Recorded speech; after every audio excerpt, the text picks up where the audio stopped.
crafty friends, it's Jess from jesscrafts.com, and today I'm here with another 6x6 paper pad tutorial. This one is for Doodlebug Designs Night Before Christmas. There are 24 sheets of double-sided pattern paper in this collection. This is not the current 2021 paper collection. Those do tend to come out a little bit later in the year, so this is last year's. I have a really hard time getting a video done and getting, the paper pad ordered in time because they get released a little bit later in the year. But anyway, this one's still super cute, still available. I love that Doodlebug has a good mix of like really fun, bold patterns with more simple, subdued patterns. However, there are some challenges presented in the Doodlebug 6x6 paper pads. They're not always the same, but I've started to notice that Doodlebug has smaller and smaller little journaling spots, and they don't always make sense for a card maker. Like one of them says, Christmas wish list, and one says Dear Santa. I don't really know how I would incorporate those on a card, but I will show you an idea for incorporating the smaller little tiny journaling spots that are on that paper. And I'm actually going to create a one-sheet wonder around it so that in the future, if you have similar 1.5 by 2 cut aparts, you can make those work. Now, the other challenge are these tags. Tags are not really my thing because I always feel the need to do what I'm doing now and put the twine in them. So I cut out the tags, and I did mostly just fussy cut them. Paper trimmers can be a little bit tricky to cut straight when the two images are like right next to each other. So it was a lot of scissor work, which is a little bit fussy for me. And then I put the twine through each of these tags. And so I had to hole punch each of these tags. It was a little bit more time consuming than I would like. That's why I sometimes prefer to buy like ephemera, or as you saw, I have stickers for this collection. And those I don't have to do any work to get them. They're just, they're produced. But these tags did make really cute elements on the card. I was quite happy with them. I was able to sort of mass produce the process a little bit. This is something you can do while, watching TV or enjoying time with the family or whatever. But I also decided that I would work ahead and just put a layer of, usually people use foam tape, but I'm cheap, so I just take 2 pieces of cardstock and I glue them together, and I put that behind all of these. But the other thing I wanted to mention is with this, and it could just be the twine that I used because it was kind of a stiffer twine. If you tried to pull it too hard when making your loop, it ripped the tag a little bit. Luckily, I did not rip any of them all the way through, but if you have a softer, maybe like a colored twine or something, it might not do that. But just be careful as you are pulling them through because it was a time-consuming process, and I think I was probably just getting a little bit impatient. So today I'm going to be sharing how I made my cards. There are 48 cards in all, but there are only 5 card designs. So I'll be making multiples of different cards, which I think is pretty much the way to go when you're trying to use up an entire paper pad. If you're going to make them, each individual designs, that can be a lot more challenging. And I know a lot of people like to do similar Christmas designs because you're only sending 1 card to each family. So you don't need to have everyone looking different. In fact, most people, when they buy cards for Christmas, they send the same card to everyone or print the same card for everyone. So I started with a brand new one-sheet wonder. My one-sheet wonders are how I use 6x6 paper with no scraps, but I create 2 to 4 of the exact same card. Although I guess if you count Slimline, sometimes I do 1. Basically, the traditional one-sheet wonder that I've seen out there is done with 12 by 12 paper, and then you make a bunch of different cards, but you use up all the scraps. Mine, I show you how to cut the paper and make a number of the exact same card. So I'll show you the sketch next to it. So like cut the paper this way, assemble it this way. And those are printable PDFs that you can get at my website. For this first one-sheet wonder, it is one-sheet wonder number 26. I have the papers next to me, so if you hear that little shuffling paper sound, that's what that is. And you basically start by cutting the 6x6 paper to 3x6.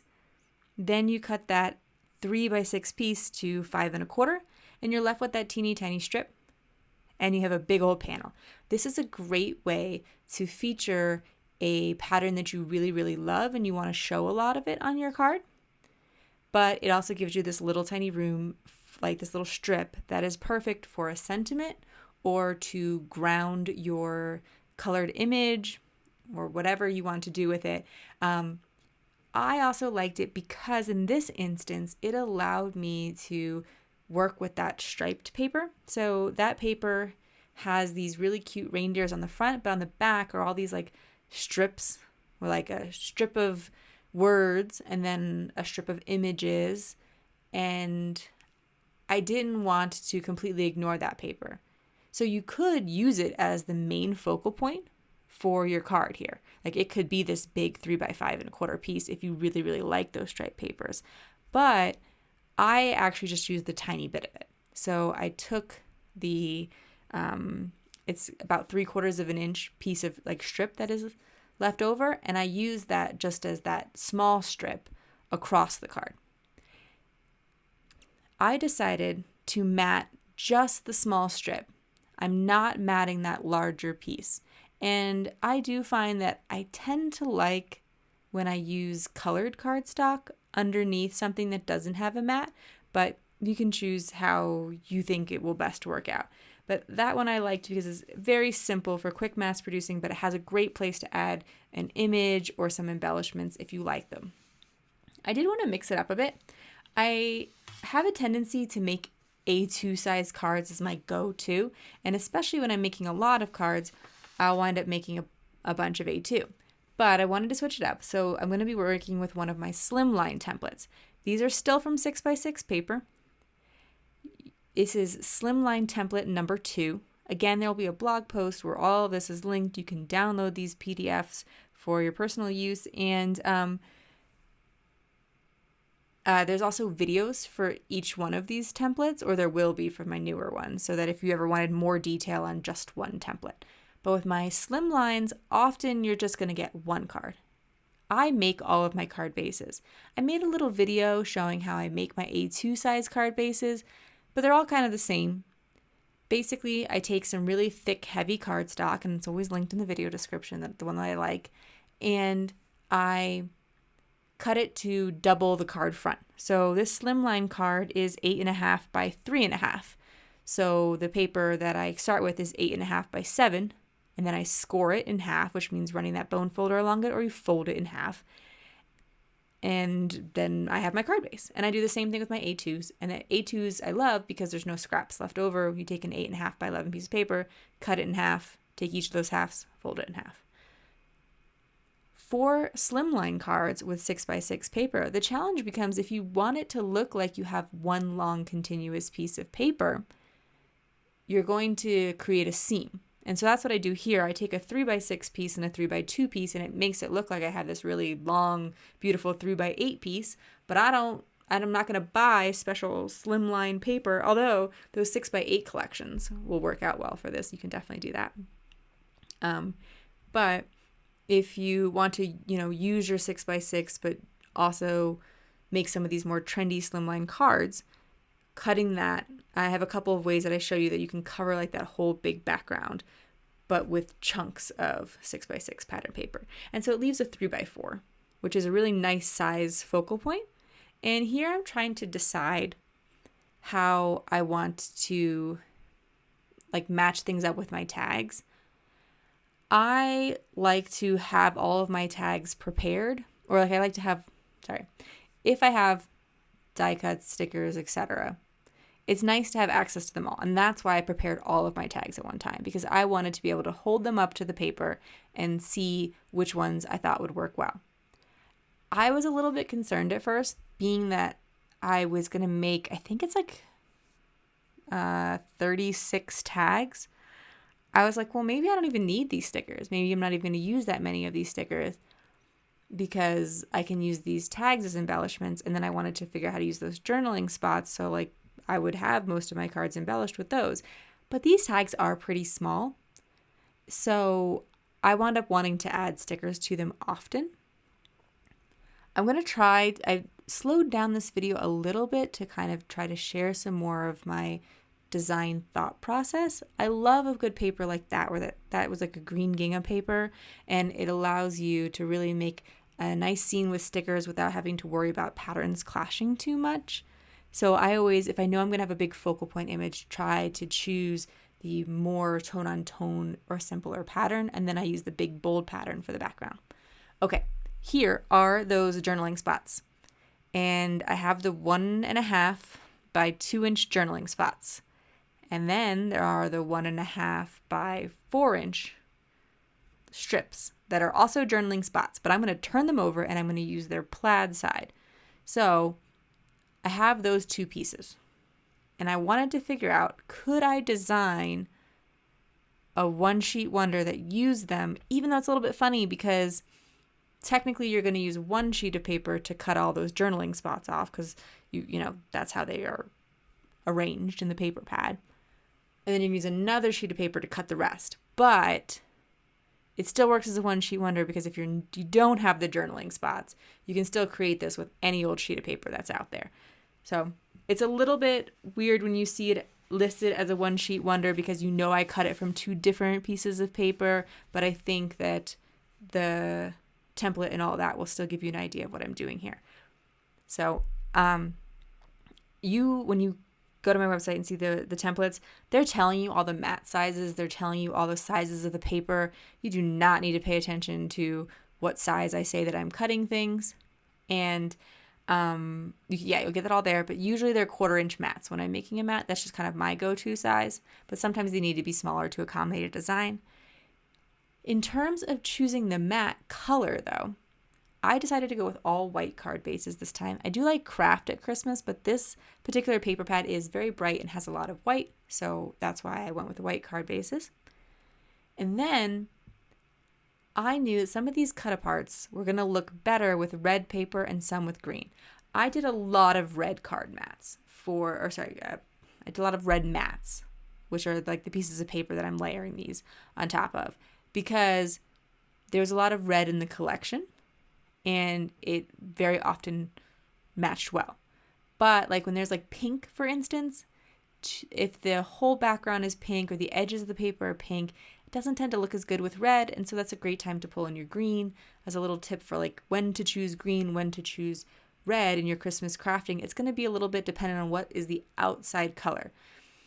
And I say that because these are journaling strips, so they're not one solid piece. But like, for instance, when you layer a cool color on top of another cool color, like you layer a blue on top of a green, that can look good, but sometimes you want more of a contrast, more of a pop, so it would be better to go to a warm color. And the thing about red and green, or the traditional Christmas colors, is that one of them is warm and one of them is cool, so it allows you to kind of think of that rule and see how that would give you a little bit more variety. So if you just want your Christmas cards to stand out a bit more, consider that when you have a warm pattern paper color, choose the cool green color for the mat, or if you have a cool green or like a cool color like blue, green, purple, or the cool colors, then maybe go with the warm red mat. But I also use red on red sometimes, and it's just like a little thought that I wanted to share there with you. This card sketch, I show it as a portrait card. It also works as a horizontal card, and I showed that briefly before I glued it all down. So if you prefer, for whatever reason, you want a horizontal card, you can just take all those elements and twist it all, and it will stretch across the card that way as well. It leaves the white space in a little bit different of a spot that might be more pleasing to your eye. These journaling spots were a bit of a challenge, and I was happy that I had the stickers, because I was like, ugh, how am I going to fill these in? They have these 2 little gingerbreads in the corner, and so I decided to pull in some like candy themed stickers to go with it. And then also one of them accommodated a tag, so I had to be just like really, basically I was just pulling in, looking at the tags and the stickers and adding them to fill up those journaling spots. But you could just stamp a sentiment as well.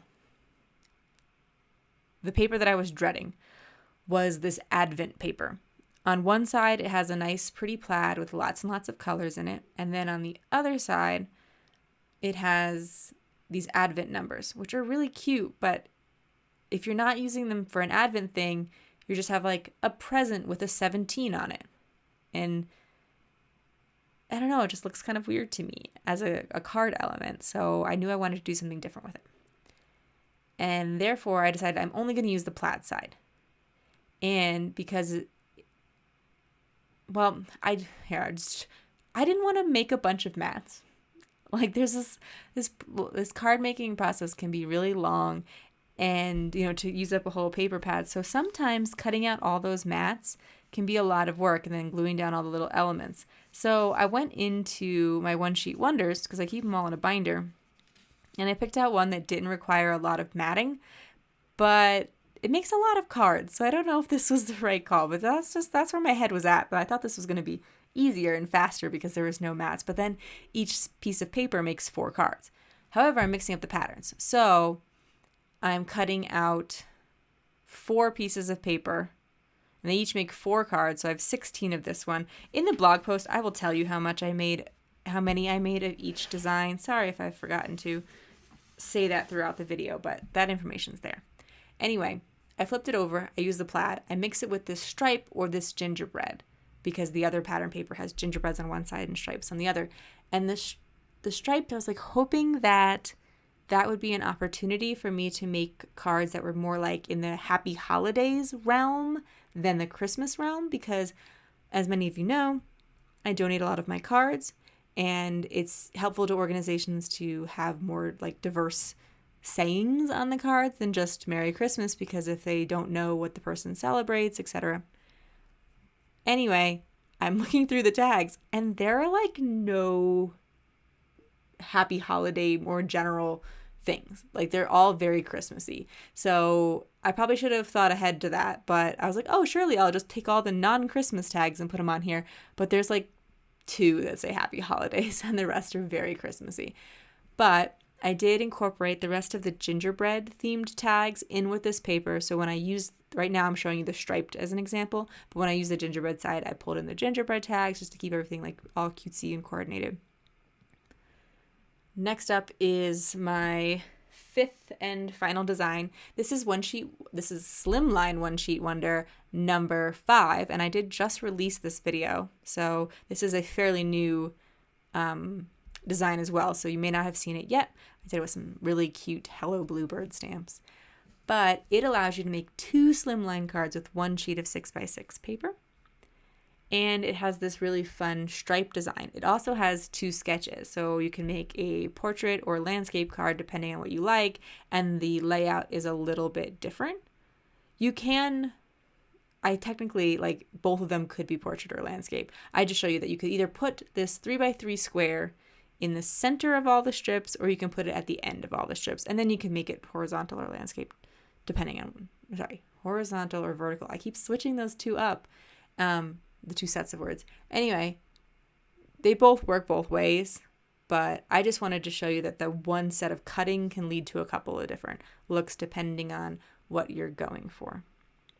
I'm taking advantage of the fact that these are double-sided papers, so I've chosen 2 different patterns, but I'm not mixing them up this time. So like here, the striped has the green trees on this side, so I'm going to use the green trees for the 3x3 focal point, and then the striped paper for the strips that are behind it. So I'm not mixing the 2 sheets of paper, but I am mixing up the patterns from each side of the pattern paper, which is why I generally prefer double-sided paper, because then when I do a one sheet wonder, I can have 2 patterns to choose from. But there's a lot of cute paper pads out there that are not not double-sided, and so I have actually, I think, one of those that I'm going to work with soon that I'm pretty excited by, but I also know that's always going to present a little extra challenge there. Here I'm making sure that the stripes make sense, like that they're all facing the same way. It's not a super big deal, but I just thought it led to a better sense of consistency. When you're cutting your pattern paper, you also will want to think about which way you're going to lay the element on the card, because some of these pattern papers have a clear top or bottom. Like there's a bunch of Santa Clauses, and Santa Claus's head should be at the top of whatever element you're going to make. So as you cut into your paper, pause for a second, take a look at your template and your sketch, and think about how everything's going to wind up if you have directional paper.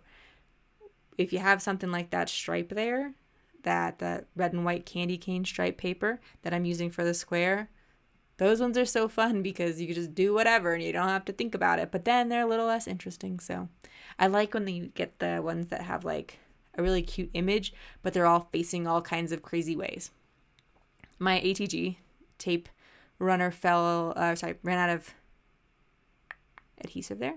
My ATG is definitely my go-to for these. It works really, really quickly. It's refillable, so I don't have to buy new little plastic tape runners every time. And I have a couple of videos about how to use it and load it and make you see the mine's decorated and has my name on it. I show you and give you a template for making your own little cover and all that. So if you're a big fan of the ATG, or if you had some trouble with the ATG, you can head over to that video and try to get some tips how to make it work for you, or the other video and get a nice design to trick out your ATG. So I made one set as the card where you put them in the center. You put the 3x3 square in the center, and one where you put it at the bottom. And I have a lot of stickers left, so I wasn't entirely wrong. I was like, I don't know how many of these stickers I'll use, and I did use a lot of the big ones and not so many of the small ones. So it's kind of a bummer that I had so many stickers left, because I really do try to use up everything in these videos, but between having all those tags, which I did use up all the tags, and all these stickers, I didn't want to force it. I didn't want there to just be a bunch of random stickers on the card just because I wanted to get rid of them. I would rather pass these stickers along to like a school or something like that where they could, kids could have fun with them. All right, so I made my 48 cards. I only showed you a small example of each because nobody has time to watch me make 48 cards. Inside the cards, you can use sentiment sets like that one from Lawn Fawn or Sunny Studio, and it will stamp a Christmas sentiment so that you don't have to handwrite each and every little sentiment. Or on my blog, you can download PDFs of winter and or Christmas jokes that you can tape inside of your cards, and you can use those for families, friends, relatives. But also if you're donating your cards, that can be a great thing because you're like, I don't know these people, I don't know what to say. Those stamped inside sentiments are great. Mama Elephant has one too, which I think I'll link, but the free ones on my blog are great too. They're little jokes and then a Christmas message, and then you can add something to it if you want. Always be sure to hand sign your cards, of course, though. And yeah, so here's just a little quick flip through, I guess, of sorts, of all of the cards that I made for today's video. If you like this video, please give it a thumbs up or leave me a comment. I love to hear what you guys are liking about these videos. Maybe let me know which one of the designs was your favorite. If you'd like to see more videos about how to use your supplies, such as One Sheet Wonder tutorials, please subscribe and click the bell to get notifications.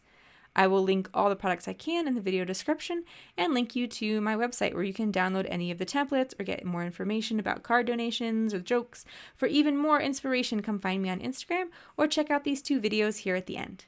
Thank you so much for watching and have an amazing day.